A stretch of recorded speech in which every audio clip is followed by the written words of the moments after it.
Eh bien, on y va. Bonjour et bienvenue à toutes et à tous. Je suis vraiment très heureux, au nom du Point, de vous présenter cette rencontre homérique et contemporaine, puisque nous allons parler des leçons que nous pouvons tirer aujourd'hui de la lecture de ces deux grands textes du non moins grand Homère. D'abord, qui est Homère? On en parlera aussi tout à l'heure, parce que qui est-il? On a même dit parfois que c'était peut-être une femme. On en parlera. Et j'ai la chance, vous avez la chance, d'être avec deux des plus grands spécialistes d'Homère. Alors, je vous présente Pierre Judet de la Combe, Hélénie, chercheur au CNRS, directeur d'études à l'EHESS.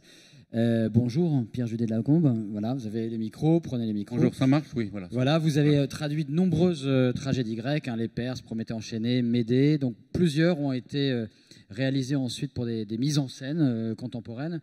Vous êtes l'auteur de plusieurs essais sur la tragédie. Les tragédies grecques sont-elles tragiques? Sur l'avenir des humanités aussi. Là, pour le coup, c'est vrai qu'on est en plein dedans. L'avenir des langues, repenser les humanités. C'était avec Heinz Wiesmann, d'ailleurs, en 2004. Et l'avenir des anciens, oser lire les Grecs et les Latins. Parce que c'est vrai qu'on en est là. Il faut oser. Et on vous doit plus récemment, d'ailleurs, vous l'avez apporté, une nouvelle traduction de l'Iliade dans le tout Homère, sorti par Albin Michel l'année dernière, ou il y a 2 ans déjà. C'est en 2019. Ouais, c'est ça. Voilà, le confinement est passé au milieu. Voilà. Et aussi une petite, je ne vais pas dire biographie, mais un essai biographique, un petit Homère en folio aussi. Et ça, on m'a demandé d'écrire la vie d'Homère. J'ai dit, vous savez, il n'a peut-être pas existé, c'est dur, quoi. Voilà. Et donc, je n'ai pas inventé, j'ai repris toutes les histoires anciennes sur Homère et j'ai vu que ça faisait une cohérence. Ah, très bien. On va parler de ça aussi. Et puis avec nous aussi Emmanuel Lascou, voilà, qui est à ma droite. Docteur en grec ancien, spécialiste d'Homère aussi, pianiste et écrivain, et membre du Centre de recherche en littérature comparée section musique et littérature à Paris-Sorbonne, et professeur en classe prépa à Rouen. Voilà, oui. C'est bien de Rouen où j'ai été conçu, paraît-il. Bien. Eh bien, voilà, je le dirai à mes élèves chaque année de prépa en grec, mais on le dira en grec ancien, en grec. Christophe. Voilà, petit message à mes parents. Petit message. Voilà. Ouais, mais c'est un peu ça, la mythologie. On parle beaucoup de fécondité, d'enfants, de transmission. Voilà. Absolument. On redevient sérieux. Vous travaillez sur le chant et la langue, et vous êtes auteur d'un doctorat sur l'intonation homérique. Voilà. Alors la Grèce, ça je le rappelle en préambule, vous le savez, c'est le pays invité de cette édition du livre Sur la place. Et hier encore, à l'occasion de la remise du prix des droits humains au livre d'Antoine Laurent sur l'Aquarius et le sauvetage des migrants, on a parlé de la petite princesse Nausicaa dans l'Odyssée, qui, alors qu'Ulysse sort de l'eau, totalement hirsute, la barbe, les cheveux mêlés de sel de la mer, la peau brûlée par le soleil de la mer. En fait, il est dans l'état aussi qu'ont certains migrants aussi. Ils traversent vraiment une étendue salée. Il surgit nu devant la petite princesse Nausicaa et ses suivantes. Toutes les suivantes s'en vont. Et la petite princesse Nausicaa reste là et l'accueille dans son palais. Pourquoi? Parce qu'il est peut-être un dieu, et elle est d'ailleurs peut-être une déesse. Et ça, voir en l'étranger un potentiel dieu, puisque les dieux grecs avaient l'habitude de descendre pour se promener au milieu des humains, eh bien évidemment, quand on convoque cet épisode, on se dit, tiens, est-ce qu'on ne peut pas expliquer aussi l'attitude qu'on devrait peut-être avoir envers les étrangers grâce à justement ces textes anciens? Et je voudrais commencer par là, Pierre Judet de la Combe et Emmanuel Lascou.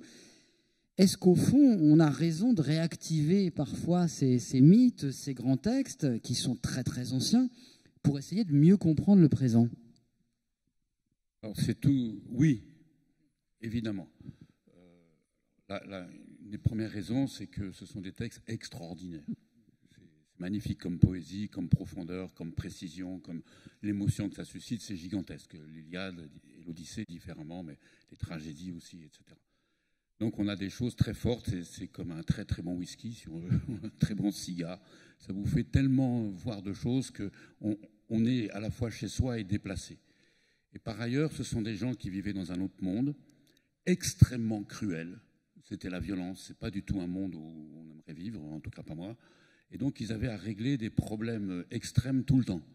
Et la poésie, au lieu d'être simplement une espèce de petit chant comme ça sur les sentiments, etc., c'était mais comment traiter les immenses traumatismes de la vie avec des mots de manière que ce soit non pas supportable, mais qu'on puisse s'approprier un moyen quand même de résister. Et je trouve que tous les grands poèmes grecs, ce sont des poèmes de catastrophes, de meurtres. C'est horrible. Il ne faut surtout pas enseigner ça dans les classes. Voilà, je rigole. Non, mais c'est tellement violent. Mais c'est précisément comment fait-on de ça? Et par exemple, pour l'étranger, alors, on va dire, oui, l'Odyssée, c'est que ça montre qu'on est bien chez soi. Bon, c'est un peu court quand même. S'il faut 12 000 vers pour montrer ça, en plus, quand il arrive chez lui, ça se passe très mal. Mais surtout, c'est par exemple cette idée toute simple, quand on voit un étranger, il peut être moche, beau, vieux, on ne sait pas, il peut être esclave ou roi, on ne sait pas, ça peut être un dieu. La rencontre est elle-même un phénomène divin. Et c'est l'idée d'événement, donc c'est au-delà de la morale, de certaine manière. C'est-à-dire, qu'est-ce qui se passe? Il arrive quelque chose de nouveau, et il faut il faut savoir accueillir. Et c'est la même chose avec la beauté des armes aussi, mais la beauté de l'art, la beauté des gens, etc. Donc, toute chose belle est une surprise, comme toute chose mauvaise est une surprise. Il faut savoir accueillir ce qu'on n'attendait pas. Et ça, c'est ça qui est très fort dans cette poésie-là. Ce ne sont pas les calculs, les raisons, etc. C'est que ça arrive. Et le poème, ça consiste à faire de ça arrive, de l'événement brut, quelque chose qui fasse sens. Emmanuel Lescaut. Vous avez dit réactiver.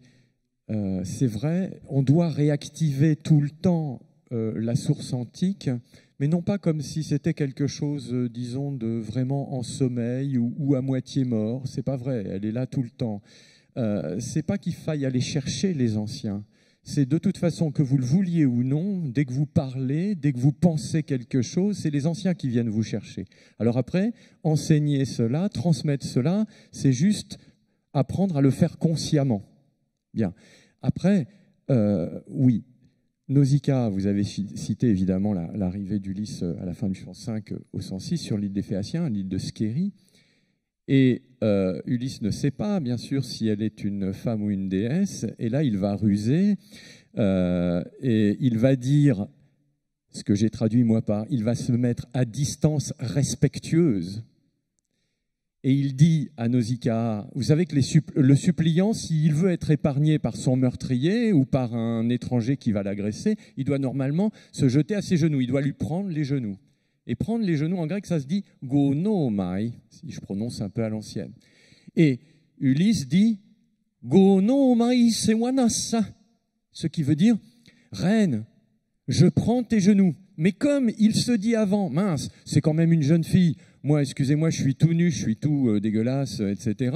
Je ne vais pas prendre les genoux de la jeune fille. Donc, tout en restant à distance, il lui dit « je te prends les genoux », mais il ne les lui prend pas. Il y a un très beau livre de Barbara Cassin là-dessus. Comment dire, c'est vraiment faire. Et Nausicaa, qui est une jeune fille, qui ne s'est jamais trouvée dans une situation comme ça, vous imaginez quand même l'agression, elle était là en train de jouer à la balle avec les servantes, et puis il y a eu un raté, la balle est tombée dans l'eau, les servantes ont crié, c'est Athéna qui a tout manigancé pour qu'Ulysse se réveille. Lui, il était endormi dans un double tronc d'olivier au fond d'un tas de feuilles, comme un retour à l'animal. La fragilité humaine, c'est ça que nous disent les anciens. Mais au fond de cette fragilité humaine, il y a les ressorts de la plus grande force, cette force intelligente. Et donc, évidemment, Nausicaa non seulement assume cette arrivée, cette intrusion, ce qu'on appellerait aujourd'hui une agression presque, même visuelle, et elle fait la leçon aux servantes qui ont eu peur, en disant, mais voilà, et alors, vous criez, quoi? C'est un homme, bon. Et puis, c'est un homme, il arrive comme ça. Or, Zeus, c'est le protecteur des étrangers. Le Deus Xenios. Et il rajoute une formule qui pourrait être l'emblème de ce que vous dites, de l'attitude qu'on doit avoir à la fois à l'égard des anciens et à l'égard de la détresse humaine. Il dit, Nausicaa dit, dosis doligete pilete, ce qui veut dire le don petit et bon. Ce que j'ai traduit par il n'y a pas de petits gestes. Et ça, évidemment, c'est bon d'y penser aujourd'hui. Voilà, c'est bon quand on voit les images qui nous arrivent. Alors, vous avez l'un et l'autre retraduit Homère. Je fais un tout petit pas de côté parce que la traduction en ce moment est au centre de de polémiques récentes. Il faudrait avoir telle caractéristique ou telle identité pour traduire au fond le même que soi, mais sauf qu'on n'est jamais le même. Est-ce qu'il faut être grec ancien pour avoir le droit de retraduire Homère? Alors moi, je ne suis pas arrivé à des grecs anciens, donc... moi non plus. Ou grec, seulement au grec. Non, c'est complètement idiot, évidemment. C'est-à-dire que la traduction, c'est le passage vers l'étranger.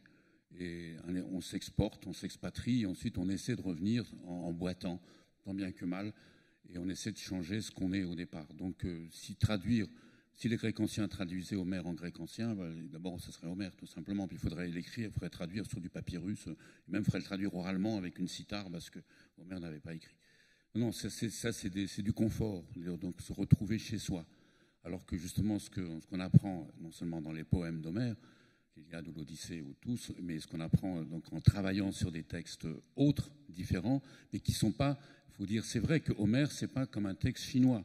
C'est-à-dire que Homère, c'est à la fois autre, mais c'est un texte qui, depuis des siècles, avec un grand oubli pendant le Moyen-Âge en Occident, a nourri notre culture.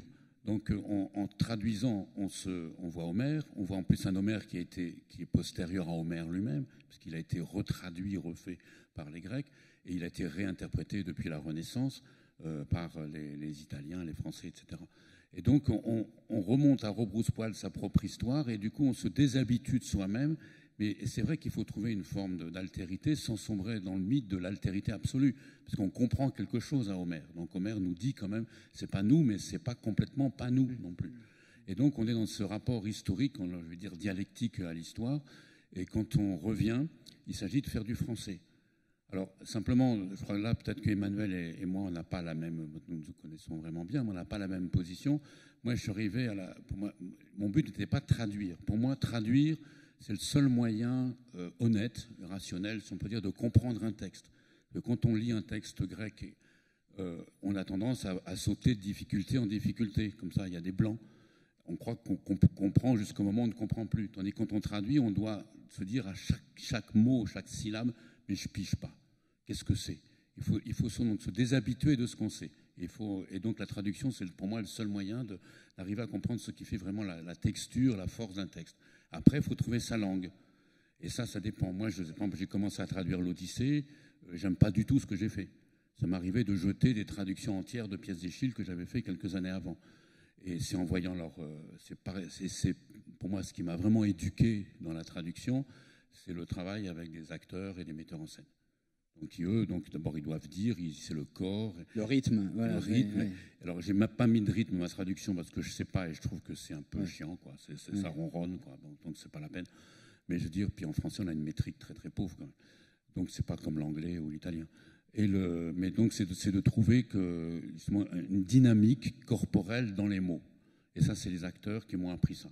Oui, puis notre langue, elle nous change aussi tout le temps. Donc, je suppose que quand vous avez fait une traduction il y a 10 ans, vous avez envie de la reprendre pour... il y a pris d'autres mots, puis voilà. il y a des mots aussi, par exemple, c'est vrai que moi je suis très jaloux, en traduisant j'avais surtout sous les yeux, bon à part mes éditions, des traductions américaines de Richmond Lattimore des années 50, qui est très bien, et les traductions italiennes. Ils ont beaucoup plus de mots que nous, parce qu'ils ont leur dialecte, ils ont des niveaux de langue complètement différents. Et donc il fallait parfois retrouver des langues, par exemple des mots du XVIe siècle ou avant. Et là, il faut réouvrir un peu le français, quoi. Ou trouver du provençal, trouver des mots dont on a besoin, parce qu'en français, on les a perdus.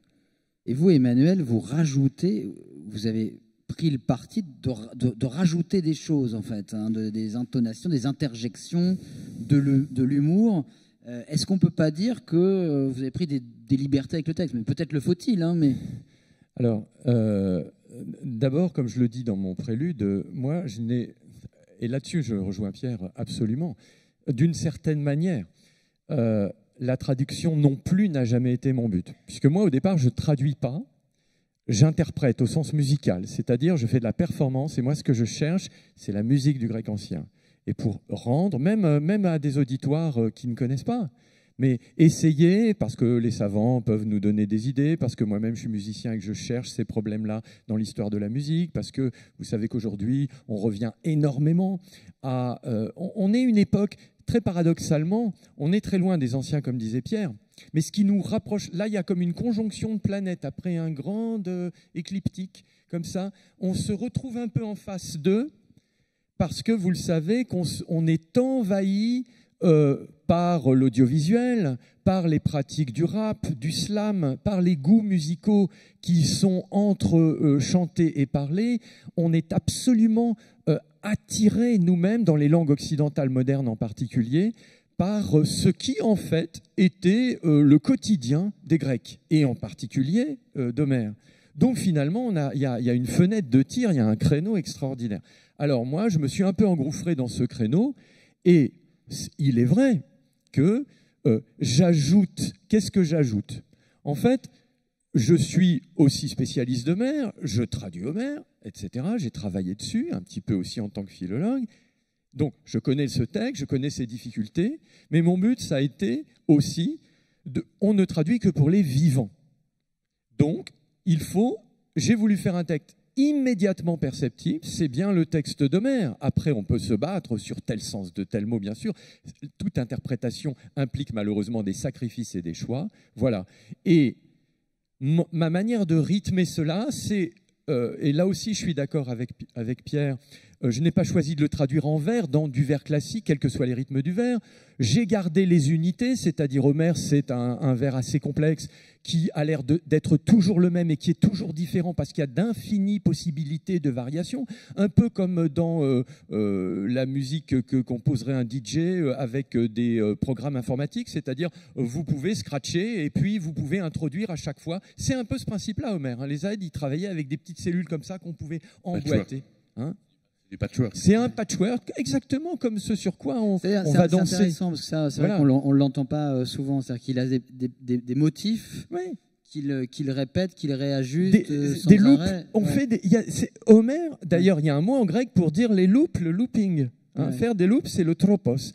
Homère, c'est le kuklos. Ça fait des cercles, c'est des boucles. Et aujourd'hui, tous les sampleurs, ils font des boucles.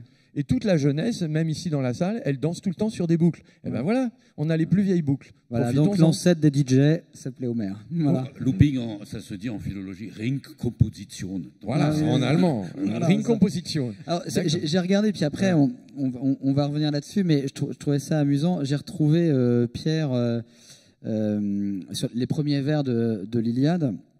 Alors, quand c'est traduit par Lecomte de Lille en 1866, ça donne « Chante, déesse du Péléiade, Achilleus, la colère désastreuse, qui de maux infinis accabla les Achaïens et précipita chez Aïdès tant de fortes âmes de héros, livrés eux-mêmes en pâture aux chiens et à tous les oiseaux carnassiers. » Et en 2019, par vous voulez nous le dire?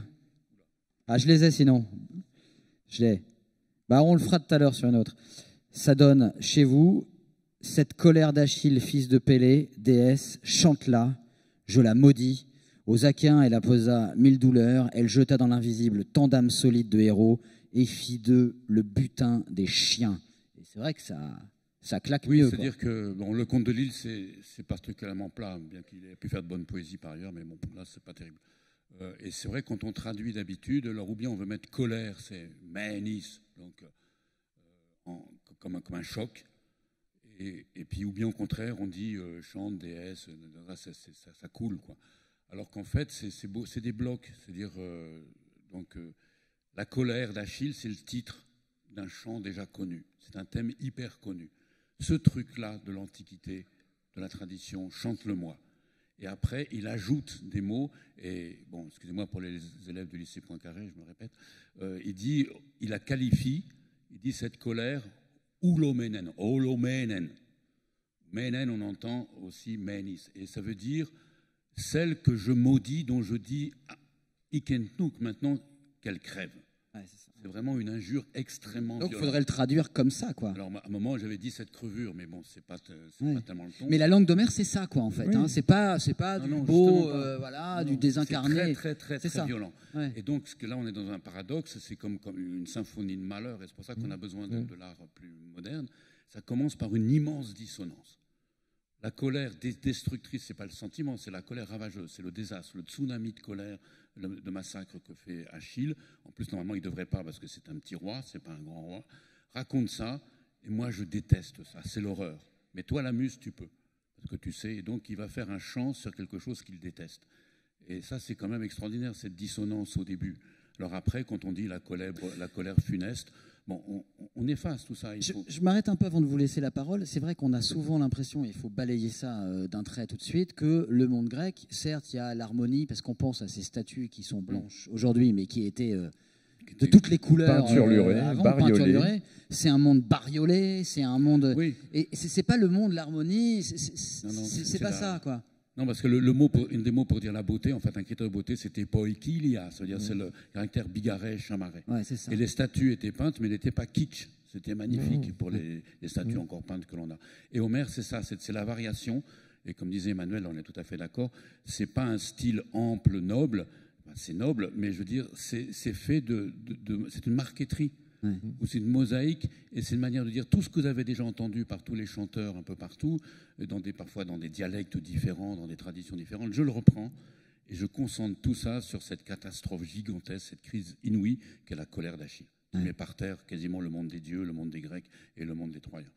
Et puis c'est comme ça qu'une époque humaine va finir. Donc c'est vraiment, c'est du montage. C'est du mixage en fait. C'est du mixage. Homéros, alors ça veut dire normalement...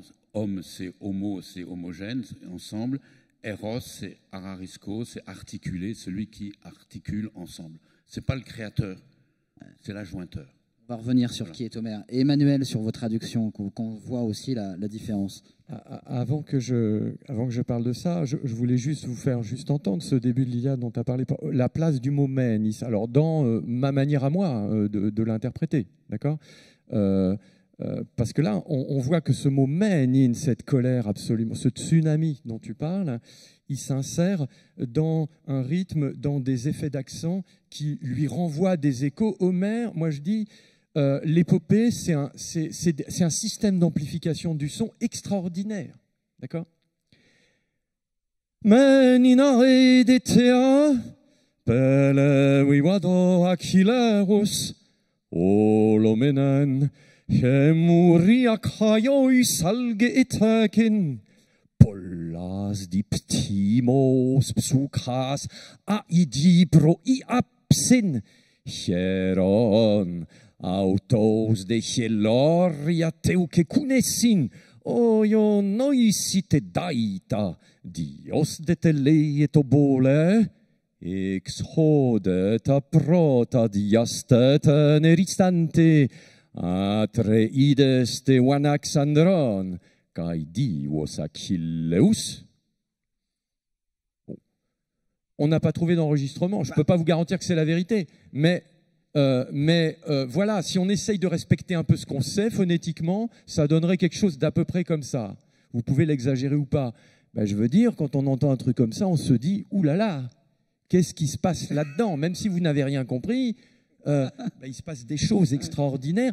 Et ce qui est fabuleux, et moi ce qui est fabuleux comme, oui, tu parlais de Mahler, c'est-à-dire ces grandes formes, ces immenses formes musicales. On a aussi une chance, c'est qu'aujourd'hui, vous le savez, là aussi je m'excuse de me répéter pour des choses que j'ai dites à certains membres de l'auditoire déjà, mais nous, on se gave de séries. La série, c'est le temps long. Enfin, il y a des formes aujourd'hui que vous consommez, et comme moi, à la télé ou sur vos portables, etc. Et on est capable d'avaler jusqu'à l'excès. Hein, non, là, j'arrête. On s'avale les 2 ou 3 dernières saisons d'affilée. Et ben c'est ça l'Iliade et l'Odyssée. Les Grecs, ils avaient le même vice que nous. Ils avaient inventé le binge oui, non pas ils watching, s'avalaient les saisons. Mais ce qui est fabuleux dans la série homérique, si on veut, c'est que le moindre petit détail d'un vers, Pierre disant dans sa très belle introduction que chaque vers est une aventure, chaque vers est le lancer d'une flèche. Il y en a, lui, il s'en est farci 16 000, moi que 12 000. Mais bon, voilà. Emmanuel, voilà. Vous avez entendu...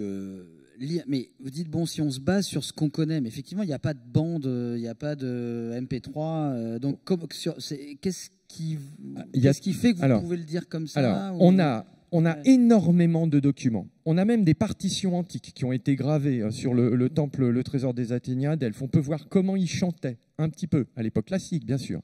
On a toute la tradition des grammairiens d'Alexandrie. On a des traités sur l'accentuation. On a en fait énormément de choses, mais qu'on a encore aujourd'hui, même presque 3000 ans après, assez peu utilisé pour essayer de redonner de la voix. Pourquoi Pierre on nous disait apprend les trucs, Elton et Pitina, Tondo Kunton, Sophoneina, oui, très plat, pourquoi parce qu'il se trouve que et là, Pierre a dit, moi je lis une traduction, moi je lis les Américains, je lis les Italiens, je lis les Allemands, etc.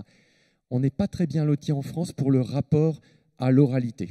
Les Français, ils ont peur de l'oralité. Puis vous êtes tous allés à l'école. Vous savez que l'école, c'est un peu la tête et les jambes. C'est-à-dire, bon, il y a un cours de sport, mais les arts, la pratique des arts, du chant, etc., n'est pas du tout obligatoire. Alors vous, à l'Est, vous êtes plus peut-être chorale germanique, etc. Mais ce que je veux dire, voilà, c'est que Homère suppose de faire des expériences avec sa voix.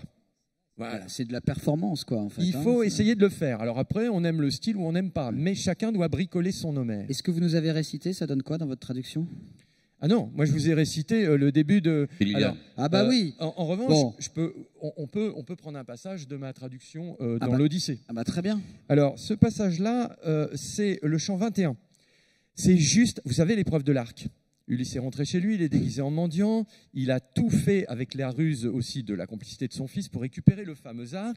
Et Pénélope va dire, rusée qu'elle est sans le savoir, elle n'a pas encore reconnu son mari. Elle va dire au chant 21, bon, prétendant, je vais aller chercher dans la remise le vieil arc d'Ulysse qui est hyper dur à tendre et on va faire le fameux jeu de l'arc. Il y a 12 haches avec un trou, on va les planter dans le sable. On n'a jamais compris d'ailleurs. Et on doit passer, voilà, et on doit passer la flèche. Enfin, c'est vraiment une épreuve de Jeux Olympiques très difficile. Et évidemment, Ulysse à la fin, le mendiant, arrive à récupérer l'arc, même si les prétendants disent non mais vous êtes complètement fou, vous n'allez pas donner l'arc au mendiant. Et puis de toute façon, le mendiant dit mais n'ayez pas peur. Vous imaginez bien que je ne vais pas demander la main de Pénélope. Moi, vous me donnerez un crouton de pain et un nouveau costume. Et là, voilà comment Bérard traduit Victor Bérard, 1924. Voilà l'épisode, rapide, j'ai le temps. Or, tandis qu'il parlait, Ulysse l'avisé finissait de tâter son grand arc de tout voir, comme un chanteur qui sait manier la cithare, tend aisément la corde neuve sur la clé et fixe à chaque bout le boyau bien tordu. Ulysse alors tendit sans effort le grand arc, puis sa main droite prit et fit vibrer la corde, qui chanta tel éclair comme un cri d'hirondelle. Mario Meunier, 1943. Ainsi parlaient les prétendants, mais l'ingénieux Ulysse continuait à soupeser son grand arc et à l'examiner sous toutes les faces. Lorsqu'il eut fini, de la même façon qu'un homme habile en l'art de la lyre et du chant tend aisément autour d'une cheville neuve une corde bien tendue, après avoir fixé par les deux bouts ce boyau de mouton, Ulysse tendit sans effort le grand arc. De la main droite ensuite, il pinça et essaya la corde. Elle rendit un son clair comme un cri d'hirondelle. Et moi, voilà ce qu'on dit chez les prétendants. Mais Ulysse, quelle ruse! Regardez comme il le soupèse, son grand arc, comme il le scrute. On dirait, n'est-ce pas, un expert de la cithare et du chant poétique qui, d'un tournement, tente une corde sur sa cheville neuve, un bon boyau de brebis bien torsadé. Vous savez, en l'accrochant aux deux extrémités. De même Ulysse, aucun effort. Ça y est, il l'a tendu, ma parole, le grand arc. Regardez sa main droite, dont il essaye la corde maintenant. Ting! Merveilleux, non? Comme elle chante. Un vrai gazouillis d'hirondelle. Pas mal. Et juste, dernier exemple avant d'interroger Pierre.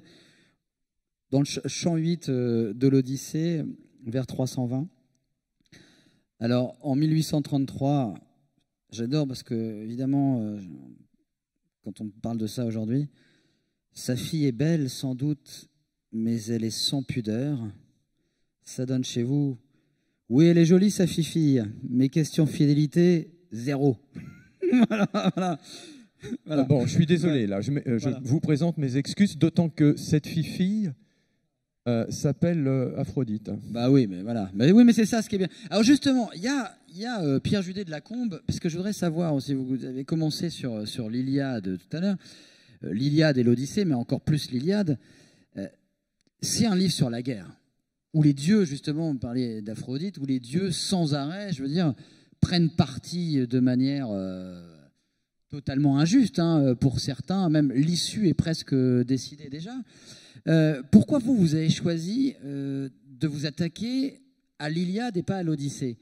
On a tous, un goût pour l'un ou pour l'autre, mais visiblement, de la même manière que le monde peut se diviser en deux entre les gens qui aiment la montagne et ceux qui préfèrent nager, même si on peut aimer les deux, il y a quand même l'Iliade et l'Odyssée. D'ailleurs, on ne sait pas si c'est le même auteur. Non, alors ça, c'est pour la question du temps, là c'est débattu, etc. Donc là, il y a toutes les possibilités ont été défendues. Bon, c'est visiblement l'Odyssée un peu postérieure, peut-être une génération. Et donc parce qu'il y a tellement de reprises ironiques de l'Iliade dans l'Odyssée que. Mais après, comme les textes ont évolué, l'Iliade peut aussi reprendre de l'Odyssée, parce que l'Iliade, c'est pas. Si le poème est fixe, c'est-à-dire l'idée de composition propre à l'Iliade, je crois que c'est venu comme ça. C'est un groupe. Alors moi, je pense que c'était comme les Beatles ou les Doors, pour prendre un peu des gens de mon époque, quoi.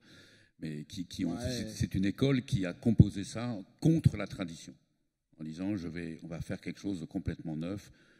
Toute la guerre de Troie, qui est une guerre, encore une fois, une guerre mondiale, une guerre qui décide de la fin d'une race humaine, l'époque des héros, l'époque où les dieux et les déesses couchent avec les mortels. Maintenant, ça nous arrive plus jamais, contrairement à ce qu'on pense. Parfois, on peut. Bon, oui, parfois, mais c'est pas beaucoup, quoi. Voilà.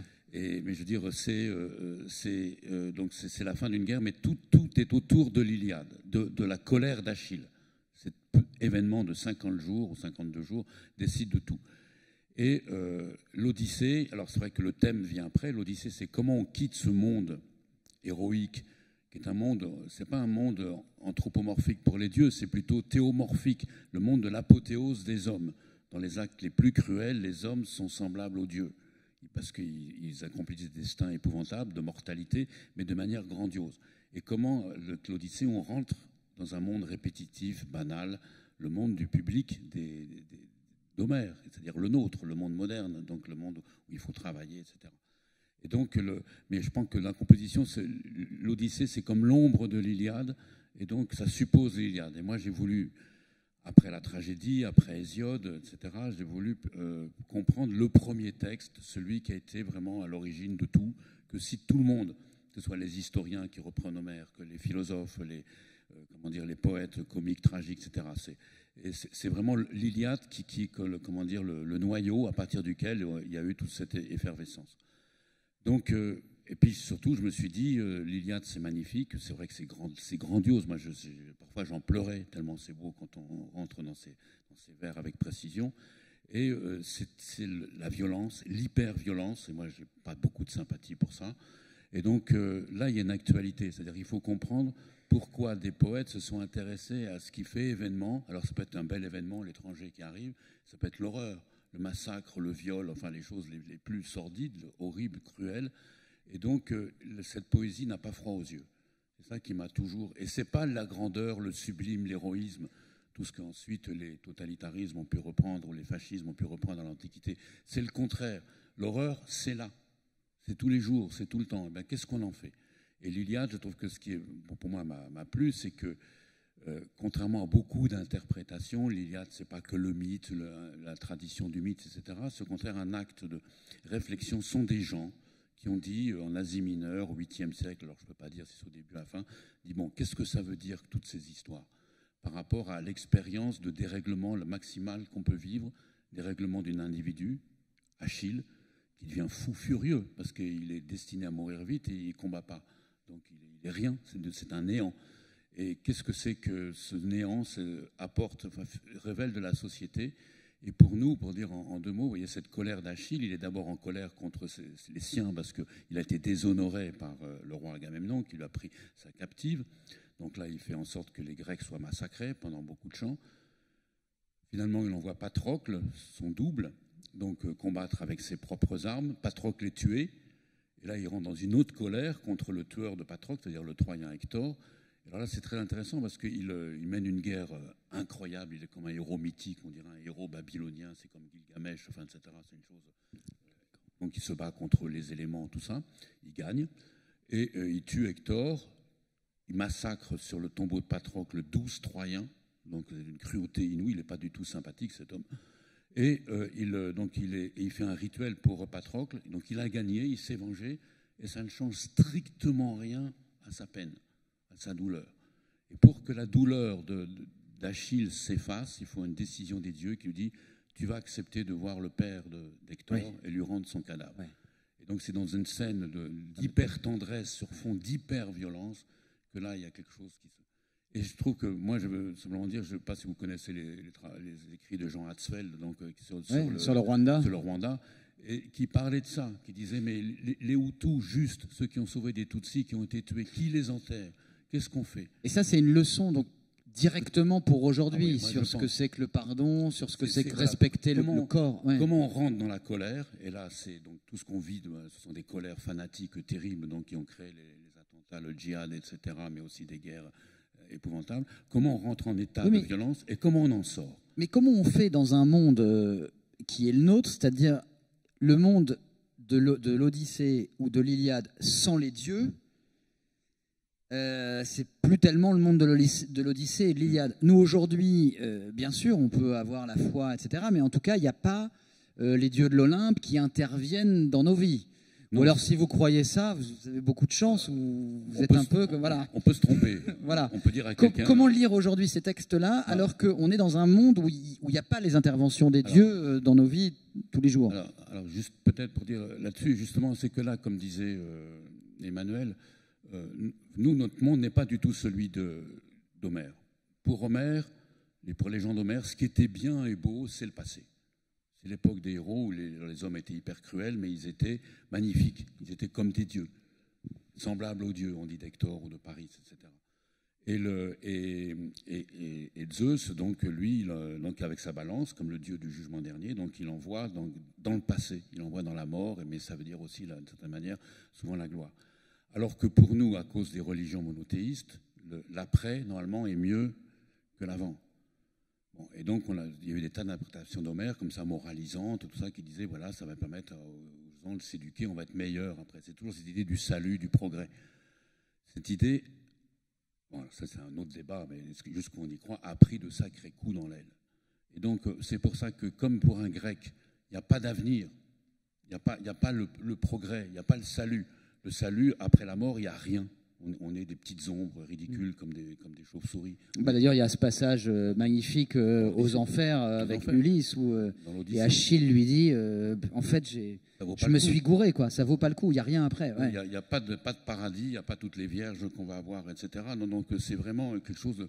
C'est fini. Une fois qu'on est mort, c'est fini. Il reste que la gloire, que les chants. Et donc, c'est pas du tout notre monde, mais justement, ça nous apprend un monde sans salut. Et ça, c'est pour nous, alors que nous, on croit toujours qu'on va s'en sortir par la technique, par la politique, etc. Bon, mais je veux dire, ça peut-être que c'est encore des croyances nécessaires. Mais je veux dire, là, c'est nous faire plonger dans un monde où il n'y a pas de salut. Et donc, c'est le moment présent, c'est l'expérience qu'il faut vivre. Et les dieux, c'est quoi? Les dieux, ce sont simplement ceux qui disent, oui, tout ça, ça tient ensemble, c'est pas n'importe quoi. Et ce sont les événements importants qui vont arriver, qu'on vous garantit. Donc, ça nous permet, cette poésie-là, de vivre vraiment les situations présentes sans croire à un salut possible. Mais c'est terrible, ça veut dire, non, Emmanuel? Ah non, en fait, c'est pas terrible du tout. Et puis, quand vous disiez que, effectivement, si on croit si on croit encore que Athéna se balade là, qu'on peut lui causer, que Zeus intervient, on est soit un peu fêlé, soit... Non, j'ai dit, vous avez beaucoup de chance. Oui, bah c'est ça. Bon, j'avoue que à force de vivre avec eux, au bout d'un moment, forcément, pourquoi? Parce qu'après tout, cette religion, il y a, je voudrais réintroduire juste une petite note de douceur dans ce qui vient d'être dit, de très juste et de très vrai, de très violent. D'abord, sur le côté Iliade Odyssée. Moi, je suis comme Pierre. J'ai passé ma vie, depuis ma maîtrise, il y a longtemps, etc. J'ai bossé sur l'Iliade. Moi aussi, pour moi, l'Iliade, c'est la face nord. L'Iliade, c'est la paroi abrupte. C'est Aipuso letros, dit Homère, c'est-à-dire c'est le gouffre de la mort. C'est comme ça, l'Iliade. C'est sans concession. Là, vous savez à quoi vous en tenir. On ne peut pas vous raconter d'histoire. Vous allez vivre une vie comme ça. C'est straightforward, d'accord? Ou FC, comme on dit en grec. FC, tout droit. Et ce qui est fascinant dans l'Iliade, c'est l'absence totale d'illusion qu'on peut se faire. Mais attention, ça ne veut pas dire qu'on serait absolument dans l'abomination de la désolation, abandonné à nous-mêmes et au désespoir. Non, parce que l'Iliade est composée d'un nombre incalculable de moments de respiration qui s'appellent des comparaisons. En plein massacre, quand on voit la cervelle qui sort du crâne, la lance qui traverse, et Homère fait des descriptions anatomiques, mais presque comme si c'était un scanner, hein. Y a tout un savoir incroyable, des blessures de guerre. Là, on est comme dans les blockbusters américains où vous êtes sur les plages du D-Day, du débarquement, on y est, quoi. Mais Là, Homère dit, puis tout d'un coup, et puis le fracas est comme le bruit de deux torrents qui se rencontrent et qui n'en forment plus qu'un dans la montagne. Et là, le berger qui garde ses brebis se réjouit dans son cœur. Et puis tout d'un coup, il y a des mouches qui sont au bord de vases remplis de lait fumant. C'est-à-dire qu'il faut être un peu schizophrène pour Homère, parce qu'il faut être... vous savez, si vous avez fait un peu de grec, toute la langue grecque, c'est une langue binaire qui vous balance avec deux particules, men, des. C'est-à-dire, oui, d'un côté, il y a la violence, oui, elle est atroce, oui, il n'y a pas beaucoup d'espoir, mais tout de suite, de l'autre côté, il y a des scènes admirables, merveilleuses, non seulement calmantes, mais réjouissantes. Dans l'Odyssée, dès qu'il y a une petite table comme ça, et que la servante arrive, qu'on vous sert à boire, etc., Homère, il va s'extasier sur la table, il va zoomer sur la coupe, il va vous dire que c'est magnifique, qu'elle a été faite par un artisan. Ce qui peut nous sauver aujourd'hui, que nous sommes effectivement à la fois en mal de salut comme on l'a jamais été et le moins sûr possible de l'obtenir, comme tu l'as bien dit, c'est aussi de renourrir ce plaisir direct, permanent, immédiat d'un imaginaire qui pour les Grecs n'était pas l'imagination par opposition à la réalité. Athéna, elle est là, elle est parmi vous, c'est pas vrai, il y en a des Athéna dans Qu'elle se lève. Qu'elle se lève, qu'Athéna se lève, qu'Hermès arrive, qu'Héphaïstos vienne, qu'on nous fasse rire aussi, le rire des dieux dans l'histoire des amours de l'adultère, là, pour faire marrer les dieux. C'est extraordinaire, le chant de l'Odyssée. Je vous interromps, mais ça, c'est une vraie leçon. C'est-à-dire qu'en fait, les dieux passent leur temps à s'engueuler, à se tromper, à faire en fait ce que font les hommes. Donc ils ne sont pas placés sur un pinacle comme aujourd'hui. Enfin, ils sont rassurants en fait pour les humains, parce qu'en fait ils font les mêmes conneries. C'est-à-dire, oui, ou plutôt, comme l'a bien dit Pierre, les dieux sont à la puissance n de ce que font les hommes, mais en même temps, chez eux, il faut accepter aussi ce qu'on n'accepte plus du tout dans nos pensées binaires et simplificatrices aujourd'hui, et vous savez à quel point on en souffre, il faut accepter les multiples facettes d'un être. Un dieu grec, ça n'est pas un dieu. Tantôt Zeus est celui qui foudroie, qui pulvérise le bateau, qui remplit de souffle, qui tue les compagnons sans aucune pitié. Tantôt, c'est le Zeus des suppliants et des migrants. Athéna, c'est pareil. Donc, nous avons 1000 facettes. Les dieux grecs ont 1000 facettes. Et la beauté de l'épopée, c'est que quand elle vous abat, elle vous console tout de suite. Elle vous fait rêver et après, vous revenez sur la dureté du sol de Troie. C'est ça en permanence. Et Pierre, vous disiez c'est la guerre, c'est la violence, mais ce vers, l'amour conjugal tout à fait réuni dans ce vers où Andromaque, en fait c'est génial, le père va partir à la guerre, donc c'est Hector, il est casqué, etc. Il va dire au revoir à sa femme qui tient leur fils dans ses bras, et le petit garçon, évidemment, ne reconnaît pas son père à cause du casque, a peur, se met à crier, etc. Et Andromaque a cette réponse, elle rit en pleurant ou elle pleure en riant. Voilà. Elle se mit à pleurer dans son rire ou elle se mit à rire dans ses larmes. Voilà. Et ça, c'est vraiment, parce qu'il y a énormément d'amour, c'est l'amour pur. Elle sait qu'elle va perdre, et là, il enlève son casque, il prend son fils dans ses bras, elle sait qu'elle va peut-être perdre l'amour de sa vie. Et en même temps, il y a la connivence entre l'époux et l'épouse avec le petit enfant, où elle est amusée aussi par la surprise du petit enfant qui ne reconnaît pas son père, etc. Il y a beaucoup de tendresse. Alors, il y a énormément de tendresse. Alors on sait que cet enfant va mourir, il va être précipité du haut des remparts ou fracassé contre des pierres par Ulysse. Alors ça c'est très beau, c'est-à-dire que mais c'est vraiment la tension, c'est par les contraires. On sait, ils se voient pour la dernière fois. Alors, et le texte c'est magnifique. Ils ne le savent pas. Ils se pressentent quand même. Et donc le texte est magnifique parce qu'il y a cette tendresse que vous dites qui après sera reprise par la poésie plus simple, mais en même temps il y a la guerre tout le temps. Et donc Andromaque, c'est un nom d'Amazone, c'est un nom de guerrière, celle qui combat les hommes. D'ailleurs elle donne des conseils militaires à Hector en disant oui, telle partie du rempart est pas très forte, il faudrait mettre des gens là. Hector dit tais-toi, ça c'est des affaires d'hommes, c'est pas des affaires de femmes. Et on a ça en même temps que cette immense tendresse. Dans la tendresse, il y a les larmes. Donc là, le texte joue cette situation donc, de l'entrevue ultime plus qui se fait hors du palais, hors de la maison, qui se fait près du rempart, dans un lieu, normalement, c'est pas moral de se retrouver là. Bon, donc on est dans le désordre, et donc c'est dans ce désordre qu'apparaît ce qui va être détruit, c'est-à-dire cette vie amoureuse. Qui est sublimée par ce moment. Voilà. Alors c'est très beau, et justement c'est l'art du moment, c'est-à-dire que, comme dit, alors c'est pas par des comparaisons, on passe de la guerre à la paix, à l'harmonie, mais c'est aussi ces tensions qui font que le moment présent est inoubliable. La preuve, c'est qu'on en parle encore. Et donc, c'est beaucoup plus fort que quand il y avait une scène d'amour, par exemple, juste avant, entre Paris et l'autre, là, Hélène. Donc, ça, c'est complètement différent.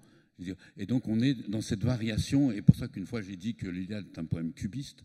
C'est-à-dire que ce sont la même chose est vue de plein de points de vue différents qui se juxtaposent. Et ce qui est grandiose, je trouve, dans cette poésie, c'est qu'on n'a jamais un point de vue surplombant.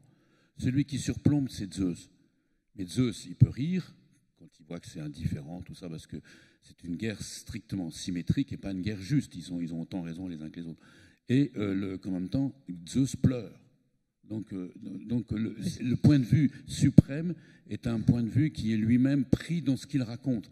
Donc on n'est pas, pour moi c'est une poésie par rapport à Hésiode qui vient juste après, qui fait la leçon. C'est antidogmatique. Mais justement, je vous pose la question très crûment sur ces textes-là. Par-delà l'enseignement du grec ou du latin, etc., quand on entend des gens haut placés, parfois, de gauche comme de droite, mais aussi de gauche. Et du centre. Et du centre. Non, mais je dis de gauche parce que justement, on devrait partager, je veux dire, ces savoirs-là pour tout le monde.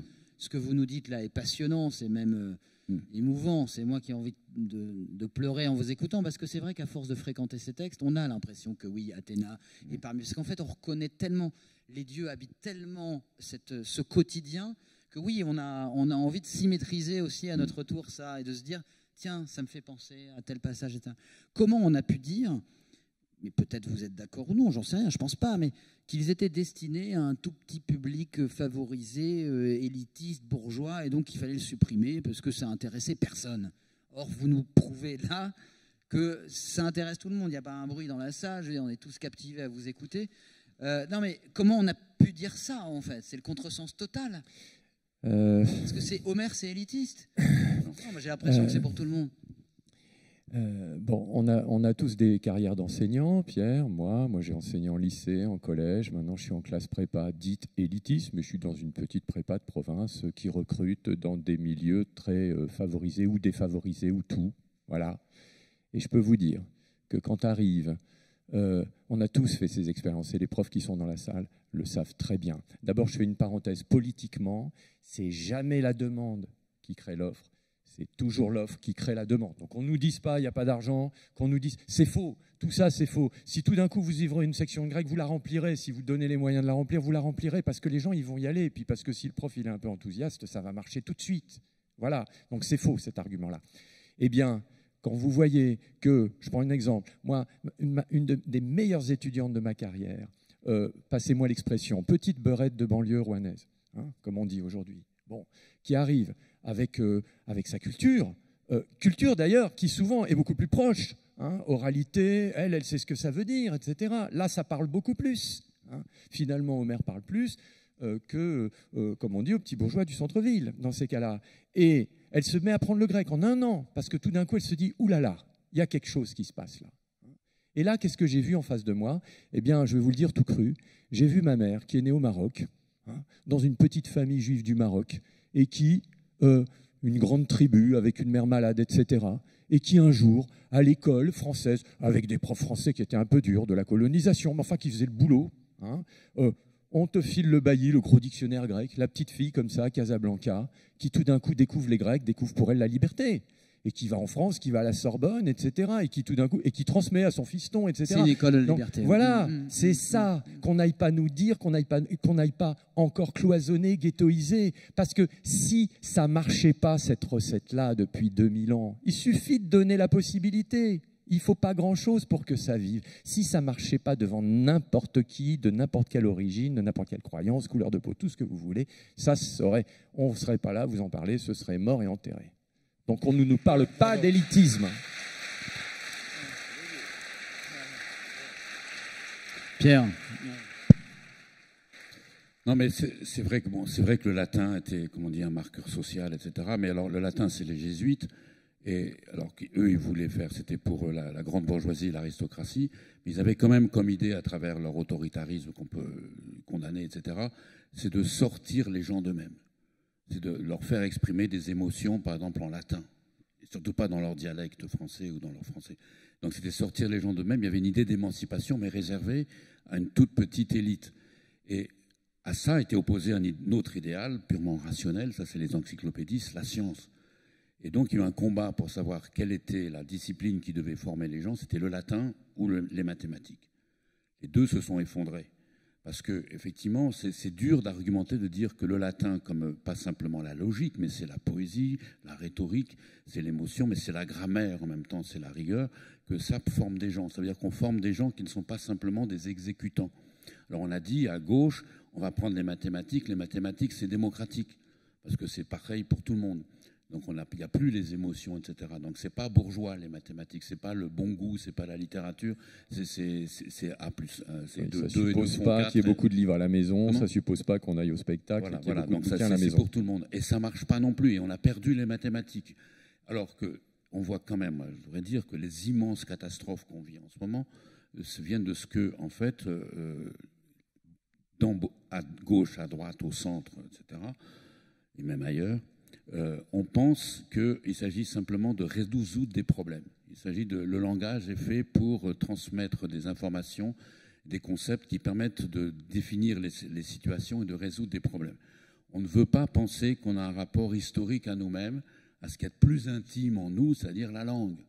Et la langue qui n'a pas de se renouveler. Et là, le français actuellement se renouvelle de manière assez extraordinaire, grâce à des formes plutôt populaires, et pas simplement grâce à la littérature, mais je veux dire, on veut faire comme si on disposait, la langue était un capital qu'on gère, alors que non, la langue c'est quelque chose qui est inconscient, et pour que cet inconscient soit enrichi, on ne peut quand même pas oublier ce qui a nourri cette langue, c'est-à-dire les vieux états du français, c'est-à-dire quand même le grec et le latin. C'est pas les racines.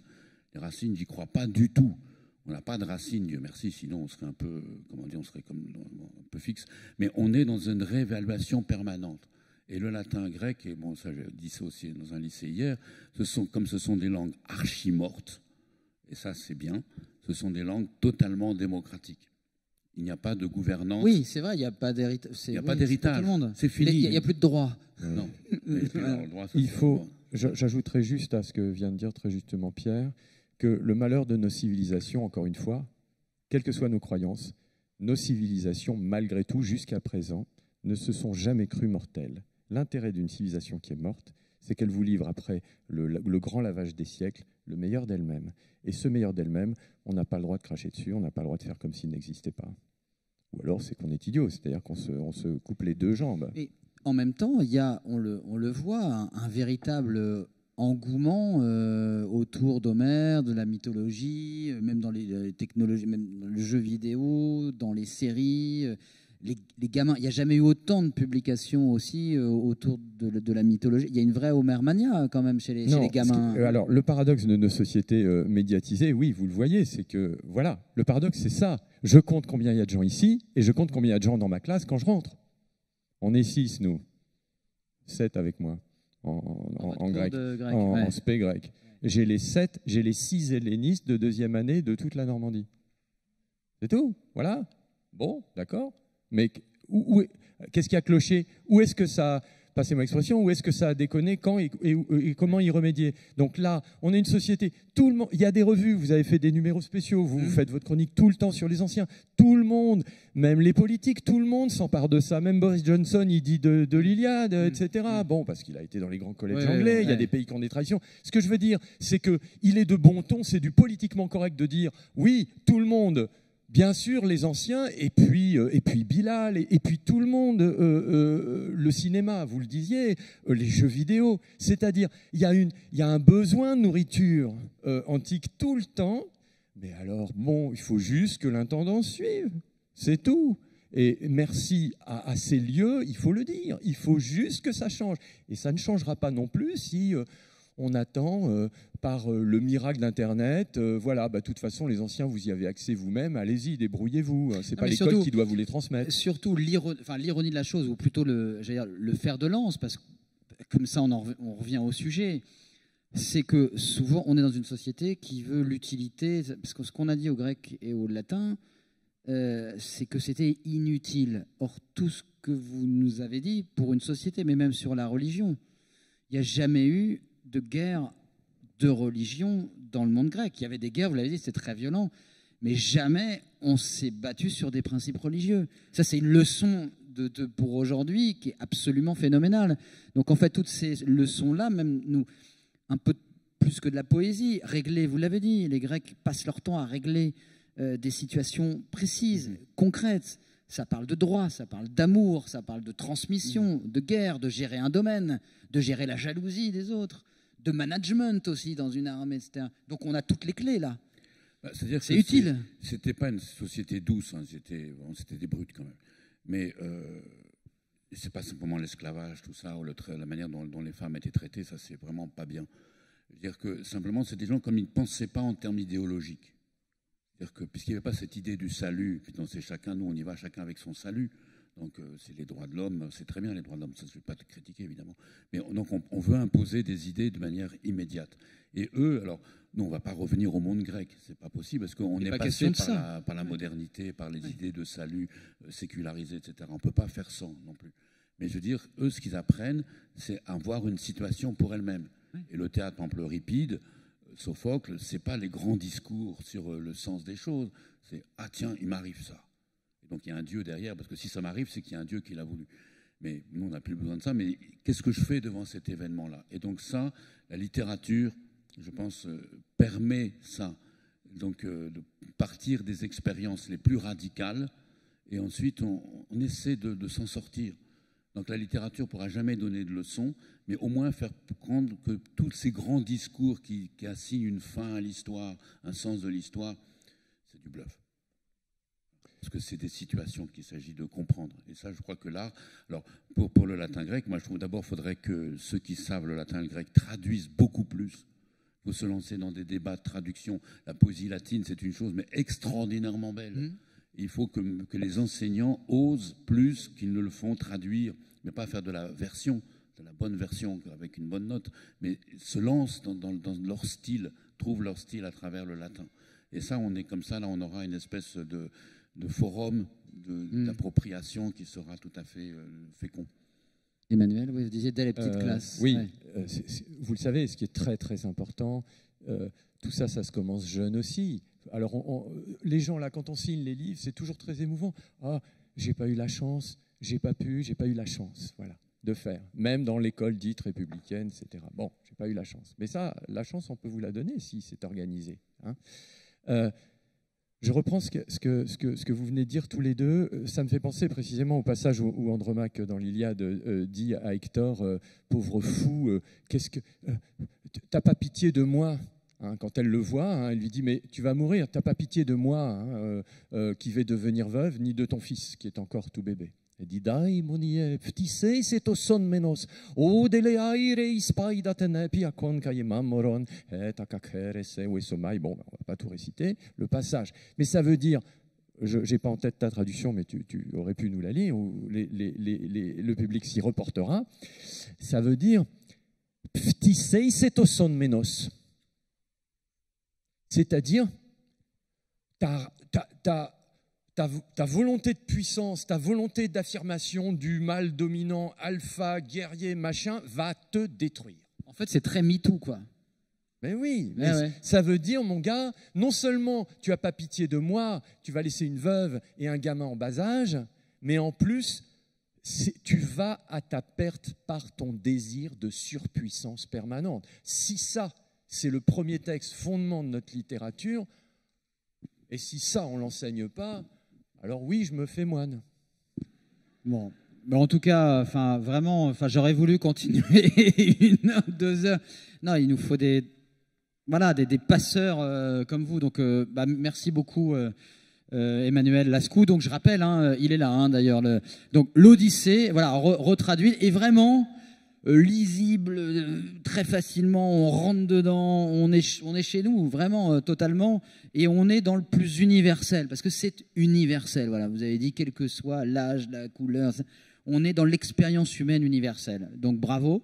Et puis le tout Homère, voilà, par Pierre Judet de Lacombe, vous êtes plusieurs, hein, mais voilà, et puis le livre sur voilà, oser lire les Grecs et les Romains, ou oser lire les anciens, en fait, voilà.